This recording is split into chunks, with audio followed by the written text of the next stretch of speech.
Yes, everybody, welcome back to the channel, and today we're going to be doing a bit of a pre-season roundup of all the transfers, what's been going on, and also a bit of my predictions to who's going to win the Premier League and maybe who's going to win the Club World Cup as well, and my opinions on the Club World Cup. So yeah, let's get into today's video. First of all, we're going to start off with reigning Premier League champions Liverpool.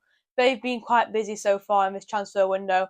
We've already signed Florian Wirtz from Bayer Leverkusen for 116 million. That's mental. Don't get me wrong, he's good, but I don't think he's worth over 90 mil. And I think that he has a potential because obviously he's still young, but Arne Slot might be able to get the best out of him. And Xabi Alonso's done a really good job at him at Bayer Leverkusen. Obviously, not last season, the season before they won the title. But yeah, hopefully he's good for Liverpool. For me, I hope he's not because I'm a Man United fan. They've also signed a replacement for Trent and Jeremy Frimpong from Bayer Leverkusen for 29.5 million.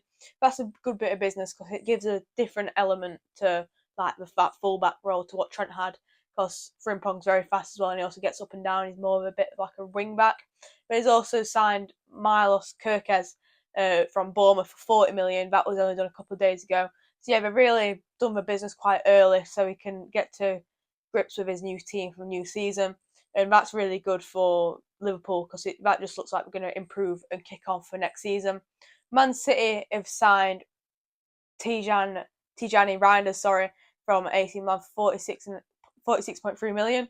Again, a midfielder for them. Obviously, it's quite an old midfield and old City team, so they're going to need a few more players. And Kevin De Bruyne has gone to Napoli, so that might be their replacement for Kevin De Bruyne. But in my opinion, Kevin De Bruyne is a Premier League great, and it'll be so hard to replace to that potential and so that element what Kevin De Bruyne had in that greatness. He had a legacy at Man City and in Premier League. But I think that I don't want to say it, but I think Liverpool will win it again because we've got the younger squad to Man City, and also we're just going to get better and better with each signing they've made. And I do just think that they had the edge on City this season. And don't get me wrong, City have signed Ryan Cherky from Lyon and Aït-Nouri from Wolves, but I think just the signings Liverpool have made have just topped that.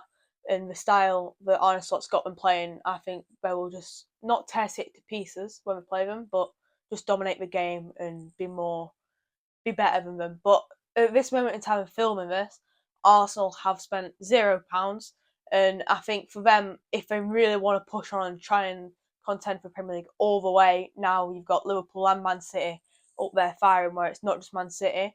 They need to get a striker in the doors. I mean, Gyökeres has been linked to them, but he's also been linked to Man United. But I think they do just really need to improve on a bit key areas in the team. Sorry.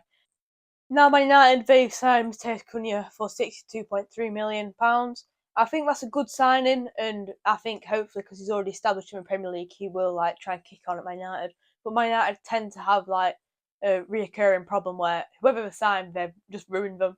And I hope for the case of Man United and Matheus Cunha that doesn't happen because he seems like a really good player. From what he did at Wolves, he was like one of their main players, getting goals and everything like that.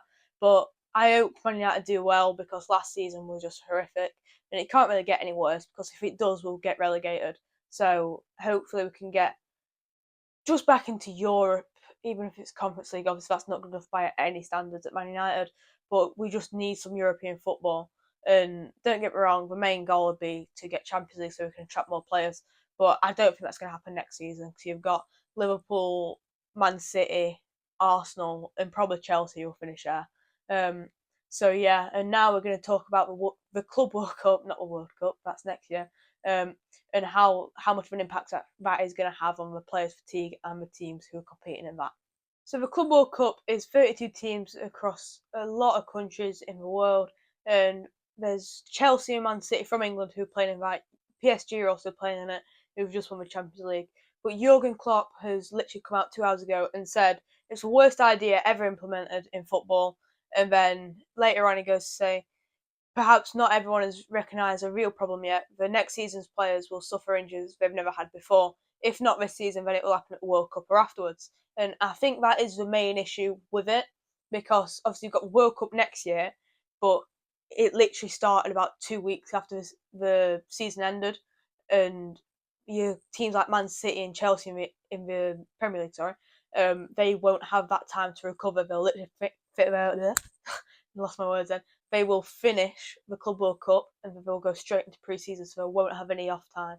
And like Klopp just said there in that quote, he thinks that they'll either get injuries in the season, so that will dampen the hopes to get in their nations teams for the World Cup, or they will get injuries during the World Cup, and that is a problem because it's in America as well this year for the Club World Cup, and then obviously they're going to go back to America for the actual World Cup, and that is a real problem because players aren't going to have that recovery time what they need to go back into the next season firing on all cylinders and push on and try and win the World Cup for their nations. But it's a really good idea, but I think it's just too much like Americanized and like wanting more FIFA just caring about the money, not the actual players. But yeah, let me know your guys' thoughts about that in the comments below. And thank you for watching today's video. And don't forget to like and subscribe. There'll be another match day video coming out for Celebrity Soccer soon. So yeah, I'll catch up with you guys then.